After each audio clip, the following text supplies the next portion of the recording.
Does fast and safe sound like an oxymoron? Kind of like jumbo shrimp or quantum leap? I love that quantum leap one. Hello, this is Ken Dekker. And I'm Ryan Dekker. And we're from the DekkerTeam. And we're excited to be with you and welcome you to another episode of The Inside Track, where we share tools, techniques, and thoughts that we all need, we all deserve, you and I and everyone, to turn our house into a home where our families thrive and live the best life possible. So today we will explore how fast and safe can be done with excellence, causing you to win big. And we'll discover how delaying equals losing your hard-earned money and is actually the unsafe thing to do. Ooh, delaying's the unsafe thing to do. Mm-hmm. Wow, guaranteed to lose money. Yeah. In this market. In this market. Wow. So delaying can cost you. Let's talk about that since you brought it up. Awesome. What part of delaying do we want to talk about? Well, first of all, I think there's two areas, because sometimes, first of all, people are delaying because they're just unsure if they can get in. They're unsure if you qualify for a mortgage and they haven't gone. Mm-hmm. They're just, they have the dream of owning a home, mm-hmm. but it really hasn't become passionate enough that they'll actually go see a mortgage broker. They're actually saving the down payment, mm-hmm. right? And putting everything in place. That's a big delay. Now we have little delays where you aren't connecting with a real estate agent. You haven't, maybe you've connected with the mortgage broker. You got everything in place. You've got the job. You've got the finances. You've got the down payment. But you're just not ready to focus on finding a property. Mm-hmm. And maybe you think it's because, the market's too hot. Everyone's competing for the best properties. Mm-hmm. Right. Well, and sometimes, I just had a client the other day that naturally he's a bit slower to make decisions and he likes to process things and stay safe through the delay process. Because a lot of, Ottawa is a very, in my opinion, full of very intellectual people. And often intellectual people like to take things a bit slower. Mm-hmm. Not always, but often. And yet our market is not a slow market. And so within, working with us within, I think it was a month and a half, he had bought his home. And every time we talked, he's like, I don't understand. I thought I was a slow person. And now I'm making decisions really quick. And I'm able to get this house. And so he was kind of figuring a new side of himself, even though he thought delaying was always going to be the best way. Right. And as a matter of fact, right now, in the last year, we've averaged about 8% increase in price. So if you're buying an average price home of $400,000, which is on the low end right now, $400,000 home, 8% would be, what would that be? $32,000 in a year. But if you delayed just 6 months, dragging your feet, maybe not willing to be flexible, not willing to look at a property that maybe doesn't meet all your criteria or maybe needs a little more work than what you had wanted, right? That can cost you $16,000 just waiting 6 months. Mm-hmm. And that's just the property increase. Right. We haven't even talked about the mortgage pay down of that time. Right. So now what would happen if you took and you bought that property early and spent that $16,000 upgrading it? Mm-hmm. Ooh, just thought of that. That would be cool. Because not only would your property have gone up $16,000, it probably would have gone up more than that because now you've improved it significantly. Yeah, at least another $16,000, maybe more, depending on where you put the improvements. Yeah, no, some people say that you can't find those great deals. A deal is in the eye of the beholder, really, right? They can't find those deals. And that recently you bought a home that you've been renovating. Mm-hmm. You bought the ugly duckling, so to speak, right? It had some significant things that you wanted to clean up and fix and change flooring and kitchens and stuff like that. Yeah, and some other things as well, Yeah. And by making those changes, you're significantly increasing the value of the property, but you were also to be able to buy a property that some other people maybe walked away from, didn't want to. Does that make sense? Yeah. And another thing about delaying, which is interesting, is we're talking more to the buyer who doesn't have a house, Right. or to the seller slash buyer, they're doing both, that has a smaller, less expensive house than what they're buying. Yes. Because if you're actually downsizing, to wait, the house that you're in is probably going to go up the similar percentage, which will be a higher dollar value. So it's okay to delay if you're downsizing financially. Yes and no. Okay, let's hear why. Typically, yes. Because what happens is typically the lower price properties, if everything goes up 4%, for instance, a $400,000 house goes up $16,000, an $800,000 house goes up $32,000, because the average is 4.5% sort of over the last 30 years. So if that house is going up and it's a bigger house that you're moving to and it's all going up at the same rate, then yes, moving up, you don't want to delay because you're going to lose a lot of money. And moving down is okay to delay, but they don't always increase at the same rates. And right now, there's a significant pressure on the under 400, under 500 range. So I'm actually finding if you can spend 6 or 7 or 800,000, there's selection and they're better value than what you're buying In the lower price point. in the lower price point, because it's super overheated in the lower price point. Thank you to some of the governmental regulations they did, which was add the stress test, which dropped people into the starter market who maybe would have been in a move-up market before. And now recently they added some more budget changes. I don't know if you're aware of some of the budget changes. They made it, you can take out 35,000 of RSPs in September as opposed to 25,000. They've made it that there's an ability for them to add to your down payment. So if you put in 5 on a resale, they'll put in 5. And it's an interest-free loan. But all the things they're doing are trying to help the first-time buyers. Now, do you have to be a first-time home buyer to get that 5? Yes. That's doubled. Yes. Yeah, okay. Just want to specify that. Yeah. So they're trying to increase the ability of first-time home buyers to buy, but the government's missed it on this one because they're overcrowding an already crowded market. What would have been better was they put incentives on builders to build affordable housing, or made some kind of incentive that way so that the supply would come up. Now, the problem we're having in Ottawa, or problem, whichever way you want to look at it, whether it's a problem or an advantage if you're a seller, is a shortage of supply. Now, we're kind of an anomaly in the Canadian real estate market. We're one of the few that has this issue of lack of supply, increase in number of jobs, and it's just, we're in like a little perfect storm right now in Ottawa that's causing this, and the rest of Canada isn't. So maybe some of these budget changes are helping other areas, but in Ottawa, it's making an already tight market tighter. Yeah. So waiting for that budget to change, like for that budget to come into effect in September, not a good idea. It might make the market even tighter. Yeah. Well, and we talked about, waiting those couple of months can cost you a lot. And we don't want people to rush in either. We don't want them to make uneducated decisions. No, and that's why we want them to be fast and safe. Right. Yeah, I think of an airplane. Okay. Oh no.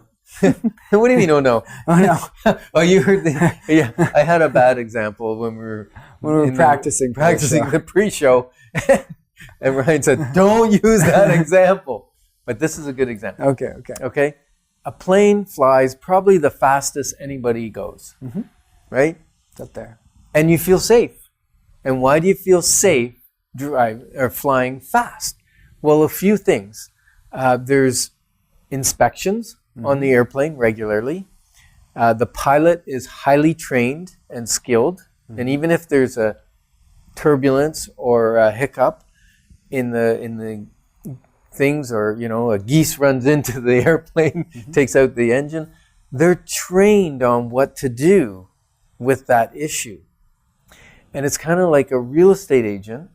Okay, we're your pilot, and we can help you go fast because we're experienced, we're trained, we know what to look for, and we know what inspectors to bring along in the journey to make sure we inspect the house. Yeah. So that's how's my analogy now? It's good now. I like it. I like it a lot. No, that's way better. Way better. Yeah, and I mean, just a few days ago, you had a client that you were helping sell their home, and they had, how many offers again? 10. 10 offers, and how many were unconditional, no inspection, no financing, no nothing? 5. 5.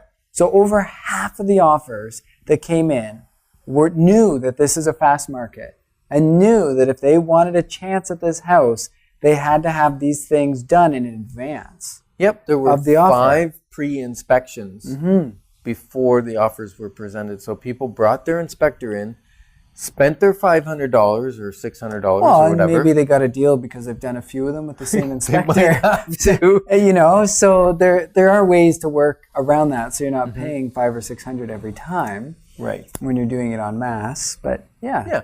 Now, people like you and I, being experienced at buying multiple homes and being willing to take on if we miss something, we've done lots of purchases without home inspections. I used to, so I've moved away from that. Oh, have you? I made too many mistakes. Okay, good. So now I get the inspector, but I don't pay for the report because it takes them half the time. I know the things that are going to be in the report. All I want them to do is give me I don't know if your inspector wants you to tell people that. Well, we'll see. My one inspector would. The other one maybe not. But anyway, so there are ways that you can cut the cost a little bit. As long as, like, if you're a first-time home buyer, just pay the money you need it to be able to read it later. If you don't get the house, you don't really want the report. You really don't. That's the point. That's true. That's good thinking. So there are ways. Thinking. Maybe there's some inspectors that will. There are. And they'll still give you the Coles notes of like, these are the 10 things or 5 things that are big issues, but they're not going to give you the little issues like this plug and that plug. And so you bring them in looking for major structural problems. I need structural. I need, vermiculite insulation and mold and asbestos. So things that I miss or could miss because I'm not trained on that. Okay. Whereas if it's a plug, like if it's broken, I'll change it, or I'll have the GFI doesn't work. You can change just the GFI. Whatever. Yeah. So I'm looking for big stuff when I do it. However, if you're not handy, then having a full inspection is a great idea. Yeah, and we never ever recommend people don't do an inspection. Yeah. People sometimes choose not to. That's fine. And in this market, it kind of pressures people to do that. So that's why we like the pre-inspection is a good idea. And sometimes sellers now are doing a pre-inspection on behalf of the buyers, and they have it available for buyers to look at, which can a lot of times really make the decision easier. Well, make them comfortable. Right? So, but we said firm, which doesn't just mean inspection; it also means financing. Yeah, that's scary. So that sounds dangerous, but it's fast. So how do we make something like that? I know I'm going off script a little bit. No, it's fine. Sweet. So how do we make something that looks dangerous? How do we make that safe? How do we make getting your financing before, like how does that even work? How does it make it safe? Well, there's a couple things. Yeah. One is make sure you have margin in your down payment.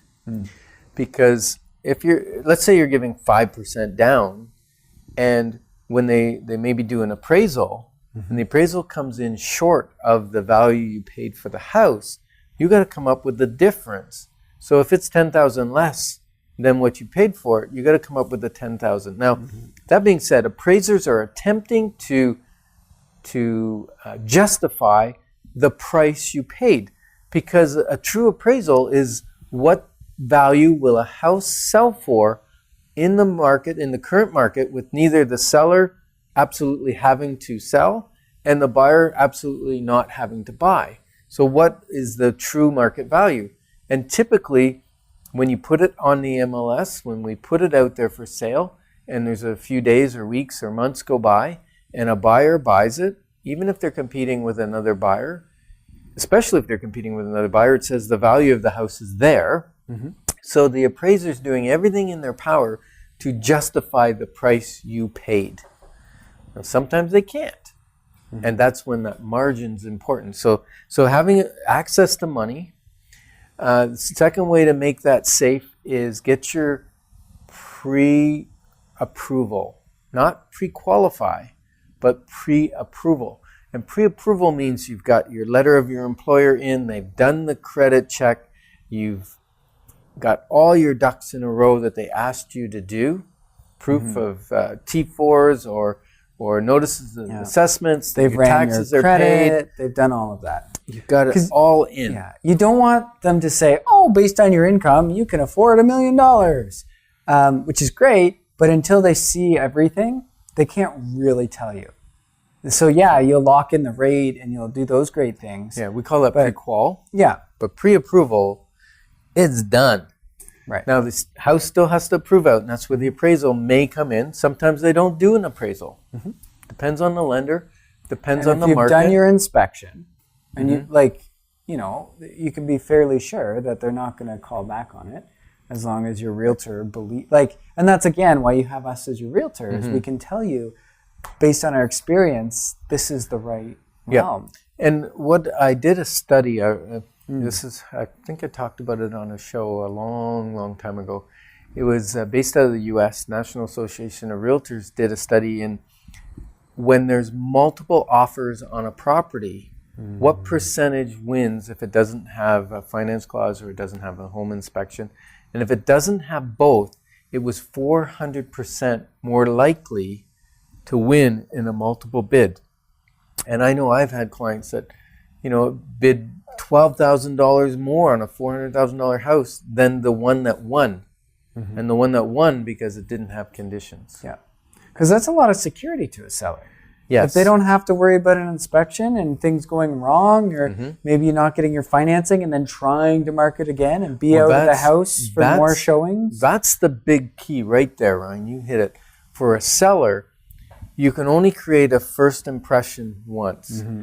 And you go to market, and a lot of times they're delaying offers for 5 days or 10 days or whatever, and they're building up excitement. And you get 5, 6, 10 offers. If you take one that's conditional on finance or home inspection, even if it's a day, and then it falls through, very difficult to recreate that excitement. And someone's going to come back probably if you had that many offers. Someone's going to come back, but you may not get the same price, even that other person offered later. And that's why a lot of people are going, no, I want the one that's unconditional. And I also want the one that's got the large deposit because that's safety for the seller. It's saying, ooh, this person's able to come up with a fair bit of cash. I'm confident that they're going to be able to get their financing. Even though they haven't put a finance clause in, I'm comfortable because they've come to the table with a lot of money. And if something horrible went wrong, at least we've got a lot of money in a trust account that people are going to go out of their way not to make things go wrong. Right? Well, and if things just, heaven forbid, do go wrong, they have that money that they can use against a potential loss. Like if they had to sell it to someone else. Provided you go get a court order to get it, or the buyer agrees to give it up because they don't want to go to court over it because they know that they've had a problem. We're getting into the weeds here and the real nasty stuff. No, it's okay. But that's one of the ways to stay safe as a seller is make sure you've got a very good deposit. And I would highly recommend that deposit be held by a real estate company because our trust account is got 3 requirements on it to release money. We can release money out of our trust account if the property has closed. So we get a notification from the lawyer, the property's closed, then the money can come out of the trust account. Second way is by mutual release. In other words, the buyer and the seller agree that it can come out. How much, what goes to who, gets all in that mutual release. And then the third way is by court order. Otherwise, it can't come out. Now, if you give it to the seller or even the seller's lawyer, they have access to that money. It's not like it's in a real estate trust account. They're not governed by RICO the same way, as my understanding. Now, maybe they are, and a lawyer can clarify that for me. But in the past, I've been told that he works for the seller, and so he can release the money to the seller if the seller requests it. And we don't want that to happen. No. So a little caveat to keep you safe. Yeah, and I know we were more talking about buyers in this market, but for sellers as well, there's so many cool techniques that can be used in a fast market to keep you safe. Even if, let's say you had the 3 offers, and you took the one that was conditional because it was $12,000 higher. But you have... you're giving away the trade secrets? Should I stop? No, it's okay. Do you guys want to hear some trade secrets? I can't hear you. Are you talking a backup offer? A backup offer. Ooh, so now, yes, we can even do if it falls offers. apart, it's still sold firm. But don't try this at home without a trained professional. Yeah, really don't. You could sell your house twice. And then you're getting sued twice. It's not fun. So this is something that we can do for people and have done for people. Yep, and it works well. And it works well. It's worked for our buyers too, where a buyer missed out on a purchase, but the other offer was conditional, and we put in a backup offer, and the first offer fell apart on financing. And boom, our people got it. It didn't have to go back to market. They weren't in competition again. We already preset the price. Sellers are happy, buyers are happy. Pink. Everyone wins. Everybody tickled pink. Yeah. Nice. So I want to put an example up here because someone has said to me, well, I absolutely hate paying the CMHC insurance fee because if I buy a house with 5% down, it's almost like 4% that CMHC charges. So on a $400,000 house, we're going to do this example. I'm going to run the math. So if you're sitting at a table and you've got a pen and paper, write these numbers down so you can follow along. If you're driving, don't do it. Just watch the show later on YouTube. Or pull over if you can. So $400,000 house, 5% down, it's a $20,000 deposit, right? What's the mortgage? $380. But we have to pay the CMHC fee. And the CMHC fee is $15,200. Which is almost as much as your down payment. It is. That sounds crazy. Doesn't it? Yeah, crazy. But I'm going to show you how that $15,200 will actually make you over $100,000. In how long? 5 years. Okay. Are you willing to? And that's with it being paid back. Paid back. Like you don't have to pay that cash. It goes into the mortgage. Yeah. And you're still going to make over $100,000 rather than wait 5 years to gain the down payment of 20%. So here we go. $395,200 is now your mortgage because you add the CMHC fee in. You will have to pay the PST on the insurance fee cash on closing. Okay. So on 15,000, 8%, that's about $1,200. Okay.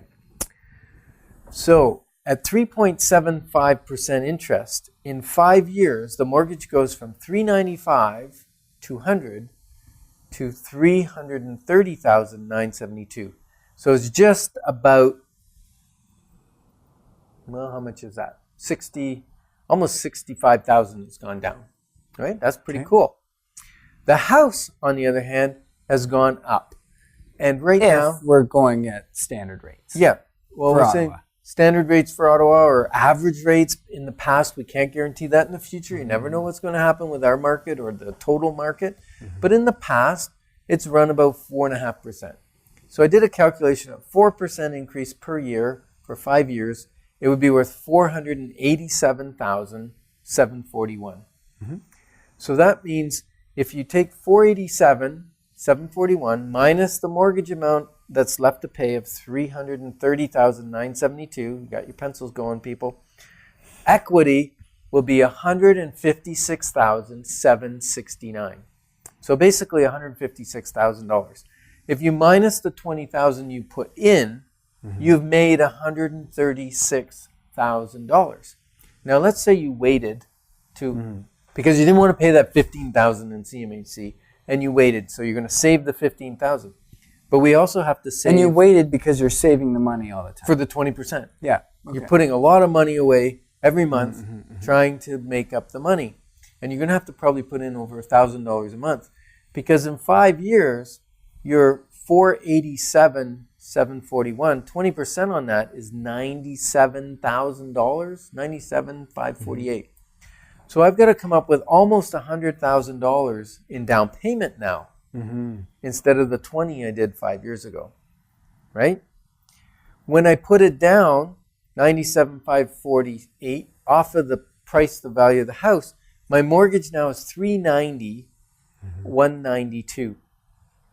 So instead of putting $20,000 and having a mortgage of $395 5 years earlier, I've got put $97,000 in, and I still have a mortgage of $390. So the difference is $136,000 for not waiting, for acting fast, being willing to pay the CMHC insurance, even though the insurance protects the bank, the lender, it doesn't protect you, protects the lender for default. It doesn't matter. Get into this market whatever way you can. Yeah. And I do want to make a couple caveats. The first one is, if you're not in a position where this is wise for you because your life is unstable, then don't do it. Or your job's unstable. Like, buying isn't for everyone, and that's okay. Or if you're leaving in a year from now, it's okay not to buy. But if you know you're going to be here, and you know you have a fairly stable lifestyle, and you want to get into home ownership, there's no better time than right now. Exactly. So we're excited to be your partners as we're moving forward. Together, we got this. And you've got a quote for us. I do.